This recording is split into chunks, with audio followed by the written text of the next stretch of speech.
Good morning, good afternoon, good evening. You are listening to a pre-recorded show with myself, Mickey Simpson, and back from his England tour. You might not have known it. He didn't publish it across social media, but he did go to England. He was in Germany for a week, and he is now back. So welcome back, the one and only, my partner in crime, Omar. How you doing, fella?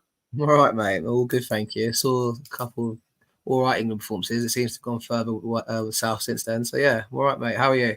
I'm good. Yeah, no, it's nice to be back doing a show with you, and also doing a pre-record. It's a lot easier, to be honest, without having to constantly look at the comments and making sure that you're bringing things up or you're highlighting stuff. So yes, it's a walk in the park, but yeah, no, it's all good. It's all good.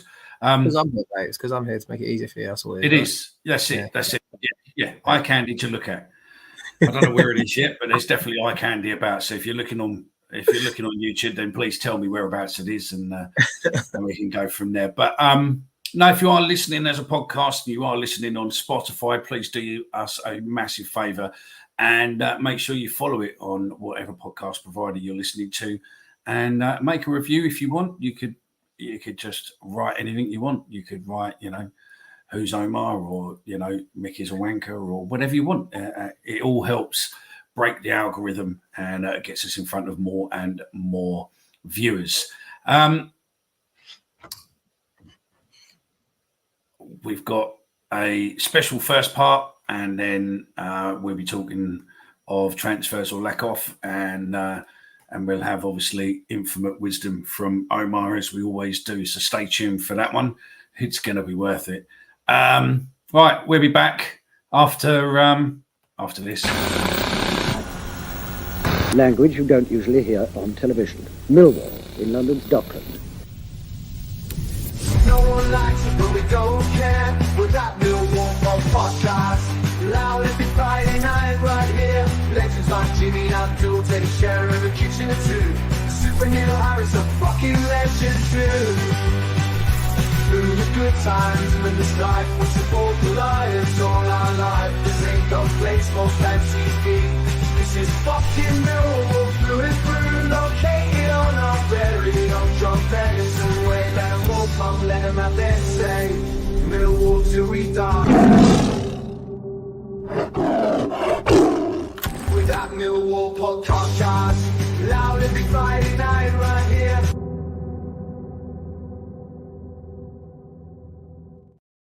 There we go. Welcome back. We wanted to do this especially to do a show to get it out tomorrow. Tomorrow marks 365 days since the sad passing of John Berylson, our chairman, Millwall legend, and probably one of the nicest people you could probably meet within football, to be fair.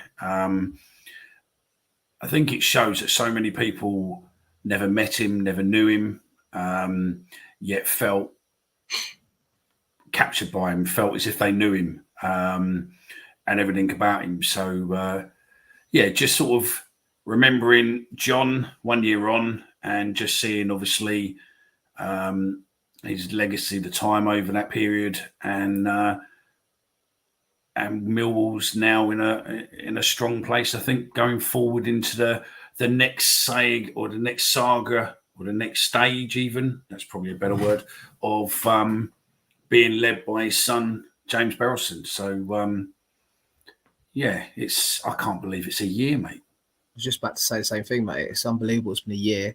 I mean, I can remember obviously, seeing when the club obviously broke the news about it and all that shenanigans that went with it. And yeah, I mean, it's been a whirlwind of a year, obviously, since, and but we're not really here to talk about that just yet. But obviously, he was an adopted Millwall fan, wasn't he? He was one of us. He kind of met him a few times, only in passing. Obviously, I know you were the ex-founder board, which we've got in within 4 minutes of the show, mate. But yeah, he was he bought into what it was about, really. He came.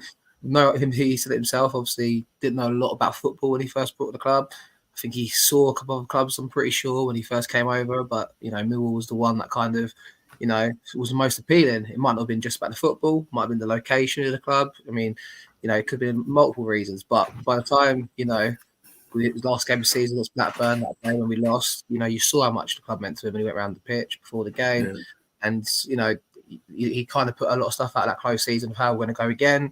And then we got that sad, tragic news, didn't we, on the 4th of July, 2023. And, here we are 1 year on talking about that, really. And still doesn't feel, it still feels weird because he was never present. I mean, I'm only 29, but, his stewardship of the club was nearly 2 decades, mate. And, he put us on that kind of steady peg, like you said, and made us a sustainable club, which we are today. I think it's weird as well with Johnny because when he took over, 2007? 6, 7, we were on the verge of, we'd come out of a rough time. We had obviously loads of hoo-ha with Lacey and all around there with the fellow wanting the big blue line or a real line on the pitch and everything else. And then he come in and it was an unknown, an American, and everyone was thinking, oh, God, this is going to be a nightmare. And he did more to us than his professional commitment of being a chairman. So he had an unwavered support. We had a great team around that time. Well, we had a great atmosphere. There was a few mistakes with, Holloway and Lomas, etc. But he dealt with them and we moved forward and we went under with Kenny Jackett and we had good FA Cup runs and we had promotions and we had a relegation and promotions. We had a couple of trips to Wembley. And I don't think you're ever going to meet someone like him again. I mean, I think, as we get into the season, maybe James will follow in his footsteps, I think, because he's been around the club. He sees what the fans are like. But I think the problem you've got is that with the perceived perception of Millwall, most would run from that, as in like fearful, but he didn't. He went, yeah, I get that. That's part of me as well. So, and then he'd come out and I remember seeing John Years where he'd just walk around the club and they'd go, right, I'm going for a walk, and Steve Kavanagh and whatnot, and Andy Ambler before was like, no, you can't do that. You can't, no, you need to take security or whatever. No. He said they're family, they're good. And the amount of times, the CEOs and that would absolutely cack a pan where they go, no, you can't do it. And he just went. And I don't think I've ever seen a chairman have more selfies, more handshakes, more, this is my boy, meet my boy, can I have a picture of my son, and everything like that. And I think that's why when he's passing, it hit everybody so hard. I mean, even with us, I think you might have met him once or twice, sort of briefly. I've had meetings with him. I've had, telephone calls with him and all sorts of different bits and pieces with him. But I think everybody had their own relationship or their own connection with John. There's so many fans who have never met him, yet feel so close to him, that I just think that just sums up what he was and what he was to us, and the fact that we took him on face value. We just took him in a typical Bermondsey, South London, working class club route and went, we ain't got a clue who you are, fella, but we're going to take you on your actions. And if you do what you say you're going to do, we'll stand behind you. And we did. And he fought for us. He fought for us with West Ham in the courts. He spent money. He fought with us with, the regen, with people moaning about us and everything else. He just stood there and no one likes us. That's it. And that was his motto. He just didn't care. He's just on Millwall. And then through Kenny Jackett, through the book Family, if you've not read that, then read it. Through that, I think, brought him a closer connection. And I still think that probably Steve Gale's here because of that Kenny Jackett connection to the Berylson family. It's sad. You're right to make. You're right to make. It is obviously, but you're right to mention the West Ham thing, because I was going to mention that while she was talking. There, thinking like that, because you're right. You pointed Jackett. You could say he got lucky with Jackett because Jackett turned out to be a great success, but he was his tutelage to teach him about football and the ways. But then the West Ham thing was the first thing I significantly remember of him, winning the fans over, because it's like trouble in the crowd and the club gets tarnished, mate. But he fought, to the end basically with that, and made sure he cleared what the fact that, made it clear that Millwall fans had no wrongdoing that day. And, it was always Millwall and West Ham getting banished with that. And it's like, well, no, West Ham fans were at fault that day. And he fought for everything for us, really. And that was when he kind of cemented himself, I think, in his status, and he sustained it, didn't he? Yeah, he did. And I think that was probably one of the turning points, what, cemented him in early on. Because what was that, 2009? Yeah, 2009 it was, yeah. Mm-hmm. The fact that the club and the players went there. It's when, you get the chants of, like, the USA chant, all that stuff as well. That was it was from that moment onwards, really. Because, like, I think for me, at the time, obviously we had Fierce, then we had the years of Peter Savreed and Jeff Burnage being involved at the club and stuff. And like you said, came in and was off, them solid hands that the club needed. But he won us over, and then the fans all loved him for that. And then he just sustained it. And he's probably provided the most sustained, kind of self-sustained as well period of the club's history, really. We're into our 8th season in the Championship now. And that's the longest run we've had at this level. And I joke about it sometimes about how, like, we're a championship again, we're stable, kind of like, what's next? But the fact that we are that in itself, we're not the biggest club in the world. We know that. We're not the biggest club in London. We're the biggest small club, like we like to say. But a lot of that was he's doing, running the club in a way that sustained it. And I think when he first came in, he cut back on the academy and all that sort of stuff. But that was the plan, to kind of strip back everything and build it again. And, we've got the academy now kind of, providing these players and assets and stuff. And a lot of that was he's doing, because when the EPPP thing came into play, the club fought really hard to get a status 2 and the League One at the time. And a lot of that was a direction from John Berylson. And a lot of that was him saying, we're gonna sustain an identity here that keeps the club around, and the regen and everything as such. I mean, hopefully with his son in charge, James, now, and it'll sustain that. Yeah, and I think that I don't know. I mean, I'm open to, we would love to have a meeting with, Steve Gallo and Mark and Jimmy or James Berylson at some point. It'd be great to, and actually find out, what your thoughts are and whatnot on taking the club forward. It'd be great. But the letter, what he put out after obviously Kavanagh and that went, and he put this message out, and I was speaking to Jay at the time when the message come out, and I mean, really, we should have just done a show there and then, really, because we were discussing that message, and we both said that he's not fucking about, and it's like he's carrying on his dad's legacy in the only way he knows possible, and that is to make Millwall self-sufficient, to make sure that we play our youth. Because traditionally, we've always been a team what you plays through our youth, brings our youth through. And over the last so many years, we've not been doing that.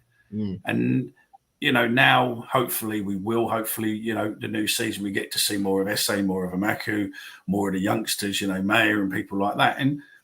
And just see where it goes, because for us to be able to attract talent, we need to play that talent. And if we don't play it, we're not going to attract it. So, yeah, I think John's legacy is in safe hands with, I think, possibly the people who are at the club now. I think Steve Gallen, you can't say that man isn't a football brain. He is a football family, a football brain.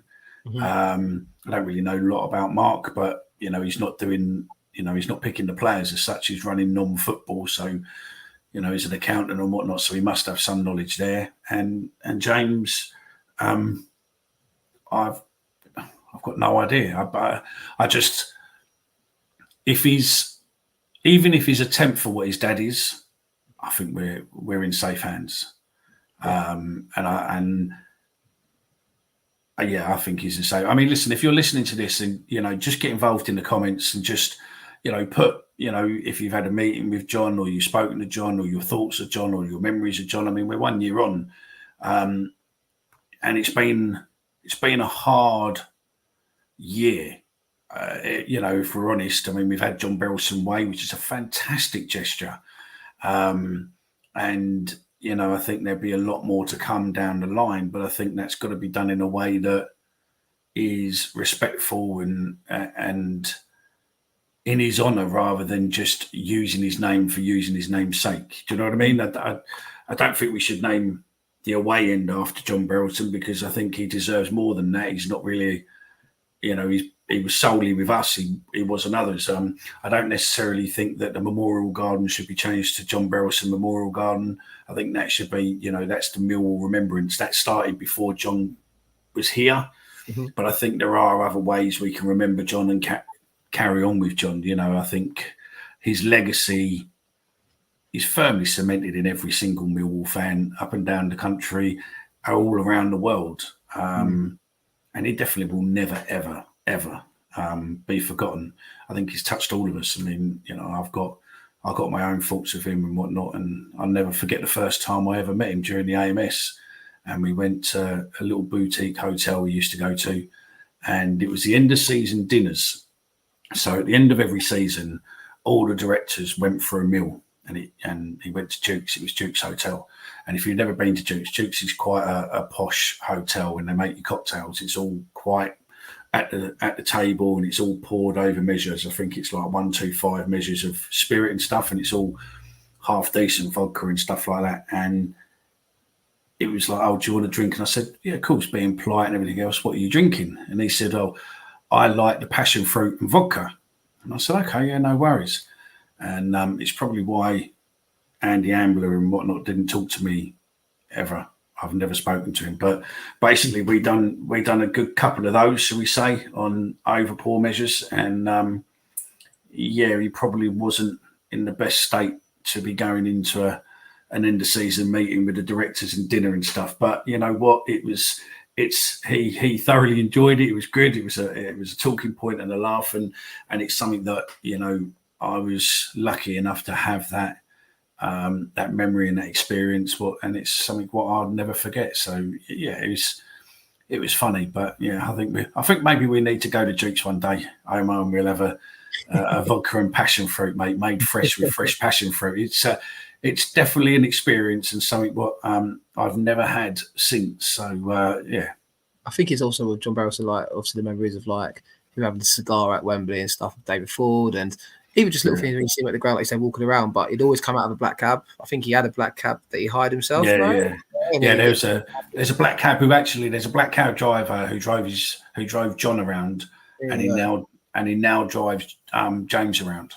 Yeah, stuff like like these people, and also like he lives on the other side of the Atlantic, mate, and he always made the effort to get over. And his son's doing exactly the same thing, James Berylson, and you hear stories of I knew Andy Ambler quite a bit, but like I'd hear stories about how like he's got his link at home to watch it. He's always watching the games, and he's always trying to even albeit from afar, he's trying to be as present as ever. And I can only imagine the challenges of that because they've got their business ventures back in the States, and they're doing the same. They're trying their best to run a football club over here, and nothing else but plaudits for where we are today. And a lot of that is all down to how John Berylson was stewarded his club.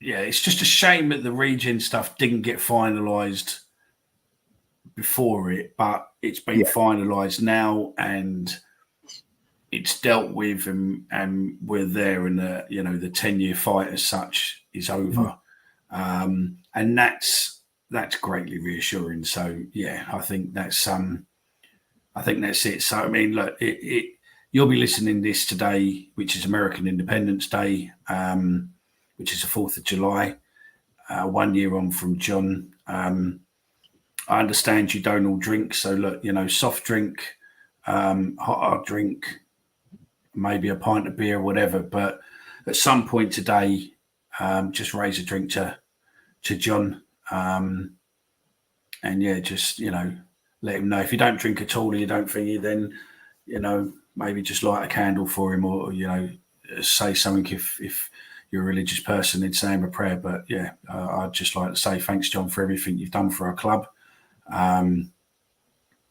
You came as a stranger and left as a friend, and yeah, you won't ever be forgotten.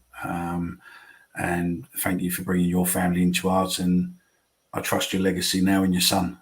And we'll see the next couple of decades, hopefully, with James, and hopefully we'll have a trip to the Premiership. Fingers crossed, mate. That'd be the ideal, wasn't it? Just one season. One season. One season. If anyone was listening to this, just one season, please. One season. Yeah, no, that's it. Just one season. So yeah. Right, well, we're gonna break and then we're gonna come back and talk some Millwall news. We've got Omar's wisdom to listen to about Millwall. Here we go.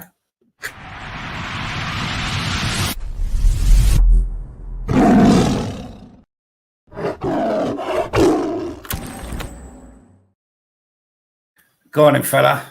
What is there? What's your thoughts of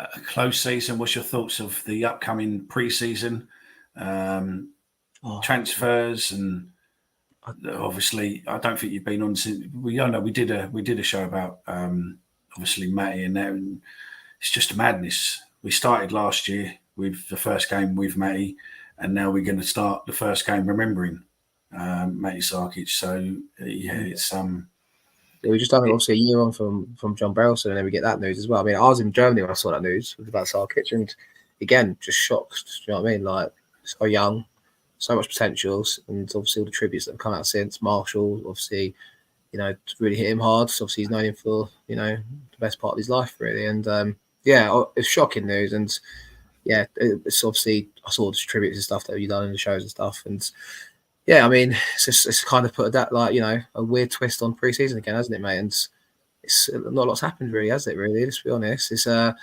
a week in. We've lost players. We lost Alex Mitchell to Charlton. I don't know how to feel about that one personally. I wanted to see him get a chance, but obviously you got to trust the judgment of Harris and co. Because if they don't rate him, they won't keep him, and if they rated him, they would have kept him. And that's ultimately what it comes down to. Yeah, I also think that maybe we just treated him badly over the last few years. And I think that because of that, maybe with Rowett and stuff, I can still say that the season hasn't started, so there's no forfeit yet. But I just think that would I have sold him to Charlton? Probably not, because Charlton looks as if they're favourites to come up next season, and also they're looking as if they've got quite a solid team being built there. And we'll come back to Charlton in a minute with Alfie May, because I want to discuss that. That is just absolutely mental. Do you want to do it now, or do you want to do it in a bit? We'll come back to it. I think, just general thoughts on pre-season anyway so far. We're a week in. First pre-season game's a week and a half away at Gillingham. I'm not signed anyone, mate. If anything, players get well. Fingers crossed someone comes in soon. I have faith. I believe in the process. I do too. We've been linked to a couple of names. Obviously, we'll talk about it in a second. But obviously, it's more just the outgoings you hear about. Obviously, in Bradshaw being linked with Wrexham, Wes Harding being linked with Wrexham, Ryan Longman, who's a target of ours after last season, has been linked with Wrexham. Look, being honest, if the signings need to come quite quickly, I feel like, but then you got to trust the club not to rush it, because it's always that double-edged sword. Nobody's in yet. Do you get bodies in for the sake of it, or do you wait for the right targets? We've always talked about the good young players we've got, the 21s, the 80s that have come through the last couple of years. Do they get the opportunity this year? It seems like they will do, regardless of how many we sign. There's optimism. I'm always the positive one, and I do my friends nuts in that game for it, because we could lose 6 in a row, and I still think the chance today. I'm always glass half full, and that. So no, that's it. Yeah, I've got a question for you. Go on. Bradshaw. Yeah. If we had players now, and you were the man who made the decision, selling him to Wrexham or not? I think if we had the players in at the moment, no. But if we had Macaulay Longstaff, if we got Longstaff, for instance, that's a rumour. If we've got him, would you sell him? I think his days are numbered here. Ultimately, I saw he done the Richard Cowley interview a week or so ago, saying how he hopes to maybe see his career out of Millwall. You think he lives in Sidcup, he's got a family and stuff. But if you spin it to his point of view, listen, Wrexham, they're a club going somewhere. He's obviously a Welsh international, drops down to League One, but probably gets paid more than what he does here at Millwall at the moment. We'll talk about Alfie May in a bit, but these clubs have got serious money in League One. And you've also got the whole Disney factor around it. Obviously, Ryan Reynolds, the movie star, and what they're doing there. But maybe Bradshaw, it could even be a personal thing, mate, not even just a footballing decision, could sort him out for the rest of his life moving there. But also things like, his missus is an actress, that it could be something that, sparks, listen, Hollywood's there. It could lead to something. Deadpool 3. Yeah. These are things. I think it'll be him going to Wrexham is more than just a footballing decision. If it's a footballing decision, you might want to stick around at Millwall because he's respected here, he's valued here. Harris likes Tom Bradshaw. But he's had that one good season in a few years. I don't think he's got the legs. I think he's. I don't think he's. And I hate the cliche of the wording, but he isn't an attacking striker. He is a defensive striker, and purely because of that terminology, it's not the player that we need or really want right now. Yes, if we don't get a player in, yes, obviously he is a player to keep hold, but realistically, it's like Morrison in his final years. Yes, he's great to have around the dressing room, but on the pitch, he couldn't really do a lot. I think with Bradshaw, he's a bit of a grafter, and obviously. But the thing is, when you say to me, if we got more targets in, we would still keep him. Look, if Mill play 4-4-2 this year, like we think we will, and he's the fourth striker, I'd keep him. I wouldn't want to let him go. I don't know what wages he's on. I don't know what maybe it's more of a footballing financial decision than anything as well. But you want someone like Bradshaw in and around it. You do. He will come off for 15 minutes, work his nuts off. He will run around for 60 minutes. He doesn't get you anything, though. Well, yeah, listen, he had that flash in the pan season, and it's this, he scored goals in his career, but so far here, he had that one good season. Even last season, he scored a few, but not enough. And the season before, he scored in dribs and drabs. But he's not prolific. I wouldn't count on him to be the main man. If he's the main man going into the season, I would be worried. I'll be brutally honest. I'd be more looking downwards than upwards. But if you've got him as a second or third choice striker that's in there to kind of work a partnership with someone like he did with Fleming that season, mate, there's no reason why I wouldn't want to let Tom Bradshaw go, if in my honest, truthful answer. But like I said, I think there's more than just footballing potential here at play if he does move on. I agree with you there to a lot, but I would personally, I would potentially get rid of him. I think that this season could be. I mean, you watched last season, injuries, strapped up leg. I think the Championship is just too much for him. Going into League One, maybe League Two, is where are Wrexham? League One, aren't they? League One now, yeah. So I would say that going into League One is probably. I think he'd probably be a prolific scorer in League One. With the Wrexham guy who they've got as their striker, I think he would be a great addition for Wrexham. But I just think for us, the Championship is hard now, and I don't think he is. The next question, there's 3 bits to this. The next question to you is Harding. I think Harding is a great squad player, probably. I mean, I've heard that his attitude's superb. He's a nice bloke. He's friendly, etc., etc. But I just don't think you're going to be starting him week in, week out. And I think because of that, I think we owe him. He's still got some footballing life left in him. And I think that, again, going to Wrexham, I mean, really, we should start calling him Wrexham Rex Wall, shouldn't we? Because they're going to have more. They're going to have more Rex Wall there than Bromley, but and Pompey. And Pompey, yeah.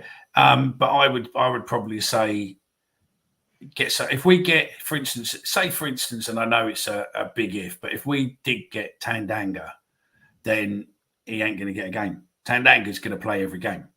And you got Tanganga's not going to go. Yeah, he wouldn't get a game though, but would I let Harding go if we got the options in? Yeah, I would. Listen, I think Harding was signed as a squad player by Gary Rowett. He hardly played under him. Joe Edwards came in and liked him. I think he liked the idea of him being that third centre half in the middle to try and mop up mistakes that might happen when we're trying to play out, because he's a good covering centre half. He's quick, he's rapid. He fit into what Joe Edwards was about. Harris come in. I don't think he even got a minute under Harris, did he? Maybe one sub appearance. And I think he was carrying an injury when he first came in. He's never going to play under Neil Harris. He's not a Neil Harris centre half. Neil Harris centre half needs to kick it, bite it, fucking, put it in Rose Ed. We know that. Tanganga is the exception because he's an absolute Rolls Royce of a centre half, and was lucky to get him on loan. And hopefully we're lucky to get him on a permanent. It's going to be a back four. It's going to play, he's not going to fit a right back. Ryan Leonard's got that position down. Danny McNamara is there as cover. Centre halves, if Tanganga comes in, Tanganga and Cooper. Then you've got Murray Wallace in there as well.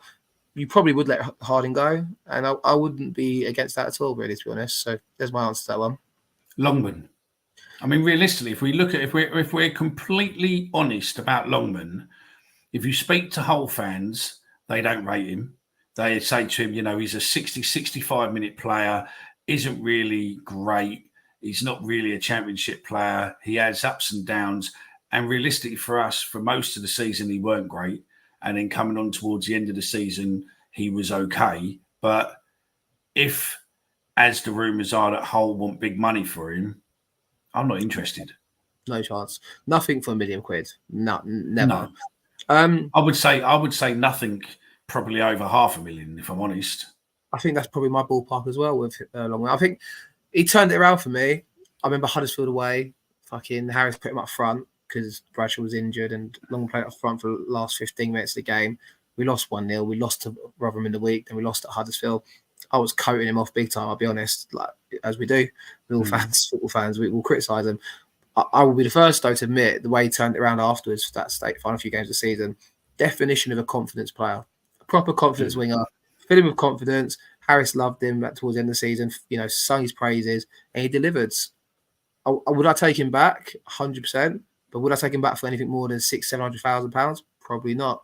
I wouldn't bend over backwards to sign Ryan Longman, and that's where I'm at with it. I think he'd probably want to move back here. He'd be accepted back here, and we'd all be like backing him after the way he finished the season strong. And it takes players a while to get going here sometimes at Mill, mate. You see it all the time. Yeah. Andy Frampton comes to mind. He won the player of the season in his second season. Players take time to bed in sometimes, and then they fit into the culture, and then they don't look back from there. And I think he could be one of those, but he's not worth the £1 million risk for that. That's for sure. No, not at all. Not at all. And personally with Harding and Bradshaw, Steve Gallen or whoever it is, or James Berylson, whoever it is, if you're listening, it's Wrexham. They've got bundles of money, mate. So make sure you just mug them right off. My question to you, Mick, you've asked me 3 on the back there. We've not signed anyone, and we're in July now. And I know, wait for the contracts to expire. There's a major tournament going on. All the things you can throw out there as excuses. The club's waiting for the right targets. Mate, we start the season in about 5 weeks' time. Cause for concern? Honest answer? No, I don't think I have, to be fair. I think that if you look at what's gone on, you're looking at Steve Gallen has come in. Gallen has come in. I'm hearing that he's talking to people. He's out there. We're looking. I think what you've got to take into consideration, and I think the bit what kills you is that obviously before we had. I'll be careful. I'm not necessarily. I won't name him, but we had a journalist who had a very close relationship, and obviously was being used to put things out to keep fans' energy and everything else. We don't have that outlet at the moment. There doesn't seem to be any real great relationship built yet, and probably some of the bits that have come out probably hasn't really done great to form that relationship either to a degree. But I think that we're used to information coming out one way or another, and I think that isn't available now. So I think that even the rumours we used to get confirmed or denied, and we're not getting that. So I think we're running blind at the moment. I think it will change. I think there's probably a lot of panic and worry if you look at the shirts, the sponsor, everything around there, how well hidden. I mean, we've broken that for 5 years, 5 years on the bounce, and we didn't this year. Okay, slightly, we knew what it was going to be a couple of days before, but normally we find out a week, 2 weeks before. So let's take all of that into consideration, the upheaval, the madness that's gone on. We've got rid of the CEO, we've got rid of the COO, we've got rid of the head of recruitment, or the head of football manager. And look at the positives out of all this madness. It's the 3rd of July, Omar, and you can go online and buy this club shirt. You can go into the club shop and buy the club shirt. I don't think the club shirts ever been available this early in pre-season in probably Vicky, your lifetime, right? with Hang all on, due hang on. respect, though, mate, I didn't ask you about the fucking football shirt. I asked you about the playing squad and the lack of signings, mate. I don't think it is. I think we're going to see signings very shortly. I don't think there's. I'm not worried. Not to words in your mouth, though. You're of the opinion because they kept things quiet with regards to the commercial side and the kits. They're probably working on things. Undoubtedly, they're working on things, but there's no substance showing. There's no. Yeah, but look at Tanganga, right? There's loads of rumours flying around about Tanganga and all this, right? The rumour was flying around today that he's at Luton having a medical. Spoke to a guy at Luton earlier, I know, and he went, "There's no medicals booked, and yes, we've had him on loan, but we've not gone back in for him." There's no one else making any noise. You know, Ipswich making noise earlier on a few weeks back about Tandanga. There's nothing there. We've made, there's Richard Cowley's made it. There's John Kelly's made it. They've all sat there and said there's been a solid offer to Tanganga, and it's a great offer. Spurs released him this week, so he's permanently released. His potential free. If he was that good, there'd be a Premiership club wanting him, and he hasn't. To me, my personal opinion would be Tandanga, again, if you're listening, I would sign for Millwall, right? You're going to get guaranteed game time, play for us for the next 44 games, make a mark, make yourself available, go out there and prove to the world, the Premiership, that you are what you are. 2-3 years ago, you know, on a program on Sky, your agent said that you're worth 14 to 16 million pound. You're now not. Go out there, prove to the world that what you're about, and in a year's time, maybe get a transfer, maybe get your move. Millwall makes a couple of million out of you. Superb, great. You've done what we wanted you to do. Move on, and I think that's where we're going to go. I think. You know, I don't think the Tandanga deal is dead because no one else is looking at him. There's probably something else in the background there as in why these clubs aren't having him. But if we know the full story, I think unless it changes, I've still got faith. I mean, you lot are taking the piss out of me on a group chat where I keep going, I've got faith, have faith. There's no one else talking about him. There's no one else rumoured talking about him. So I have faith. I'm optimistic still about the season, of course. I think I'm fucking crazy, to be fair, but yeah, you are. But yeah, that's another story for another day, mate. Because there's multiple reasons why you're crazy. But I think I'm optimistic still because I'm always glass half full. Because the way we finished the season, there's not much change in that squad in that sense. But Tanganga is the key part, and hopefully that does get over the line. I don't share optimism as much, but I still think the deal could be done. But it's obviously, you know, with Sarkic on timely passing, there is a big gaping hole in that net. That is a worry. Obviously, the depth up front is a worry. The lack of wingers in the side is a worry. But I think the only thing that gives me more confidence is that we don't go to Murcia until a couple of weeks' time. So there is time for deals to be done. There is time for players to go away on pre-season with the squad, get to bond in, get to kind of, you know, fit in with the squad. I suspect there will be some signs made in the next week or so, but that's me being hopeful. I thought there'd be signs made every week since the start of June. It's not happened yet. It's got to happen sooner or later, though. That's quite worrying. What's that? I can't wait. I can't wait to see some content out there for us. Again, like the shirts. Off the pitch is different to on the fucking pitch, though. Oh, shut up, you fucking... Shut up. What I'm saying to you is, right, in your lifetime, you've not done... There's not been a Millwall tour abroad. I think the last one was probably Ireland and you were fucking... Or Scotland and you were way too young for that. So we've not had it. I resigned 5 years ago over an overseas tour from being found on the board. You raised it at the beginning, mate.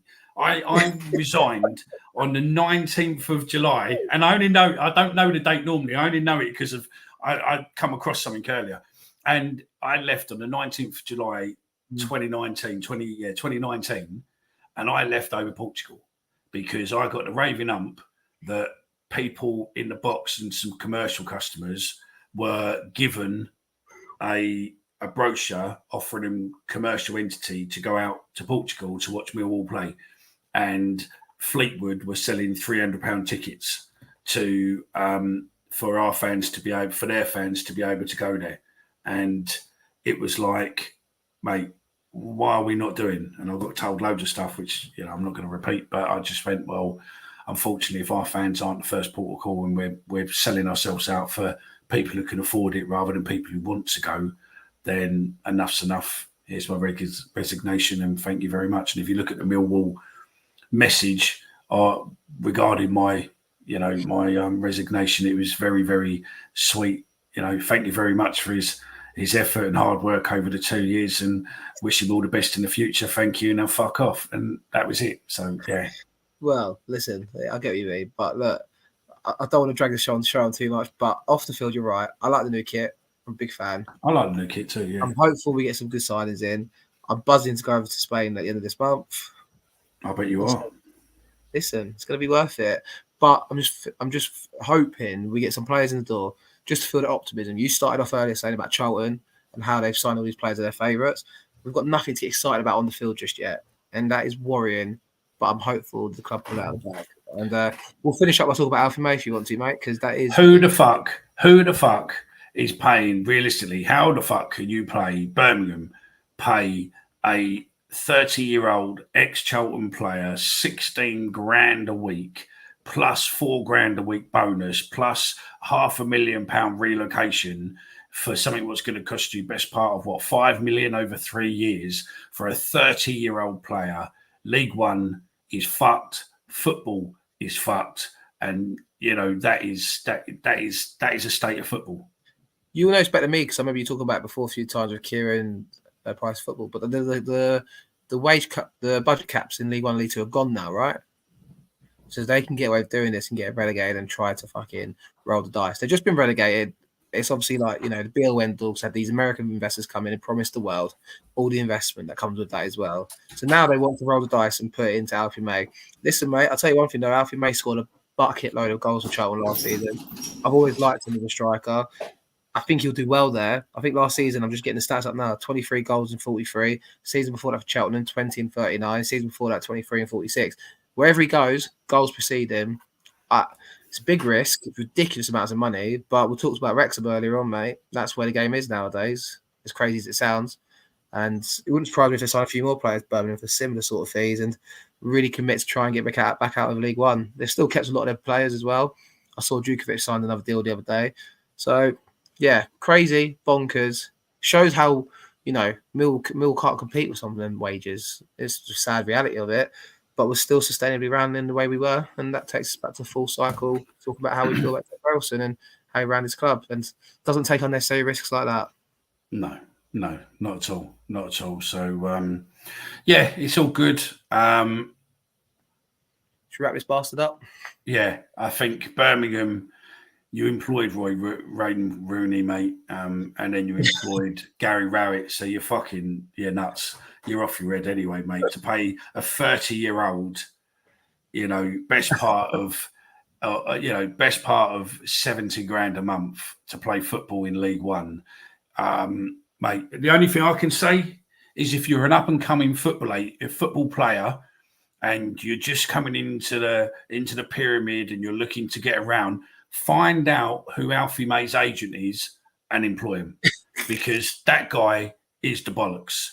And if you're listening to this and you are Alfie May's agent, fucking cap off, mate. You've just earned 10-15%, mate, for the next 3 years on that. That's. He's looking for a job. So if you're anything good in the trade, then straight, sort of out. Yeah. Listen, I'll become a football agent, mate. I'll make 10% on deals like that all day long, mate. Do you know what I mean? Fuck me. I'll find you some proper lemons, mate. Do you know what I mean? But good luck to him. Listen, when you're 30 years old, you've got to sit there and make do, haven't you? You've got to sit there and finish your career and obviously earn as much money as you can. And, you know, it's done and his agent's done it. So, yeah, good luck to you. But, yeah, it's crazy. It's crazy. I mean, fuck me. Could Championship really afford to do that? And then you've got League Ones doing it. It's a hide into nothing, mate. So, yeah, good luck. It is what it is. Football, eh? No, that's it, mate. That's it. Any final words? Thank you, mate, for having me on my show. Yeah. No, I enjoyed it, mate, and I'm looking forward to the new season. Excited to get out to Spain, like I said, and hopefully provide some content whilst we're out there. And yeah, watch your space. Hopefully, Mill will make some more signings like Mickey's optimism dictates. And fingers crossed we have a season we'll hope we can and want, and look forward to getting myself over to the Den for a 12:30 kickoff, the first of 3 in the season, 3 out of 5 games. We haven't touched on that, but I'm sure you have something to say. We will do on the live, but listen, my thoughts are this: Sky, EFL, and the EFL. I think conspiracy theory time, completely made up. You know, it's my thinking is that they are actively wanting to have the least amount of games played at 3 o'clock, because then they can argue the toss and go, well, why is the 3 p.m. blackout still in? We don't need it. And as soon as that 3 p.m. blackout gets removed, you watch all the games will suddenly go back to 3 p.m. You'll have one at 12:30, one at 5:30, one at 8 o'clock, and all the rest of them at 3 p.m. on a Saturday, mate, so that literally they can then start doing everything they need to do, mate, across the world, and job done. And that's my thinking. If it comes true over the next year or two, then we can come back to this and go, Mystic Mickey was correct. I'll give you my Mystic Omen take one more time, though. Jed Wallace is going to sign for Millwall this window. Thank you very much. And you thought I was fucking crazy. Oh, giddy up and get away. Oh, we're going Millwall and we're going today. Here we go. We're rocking all over the dance.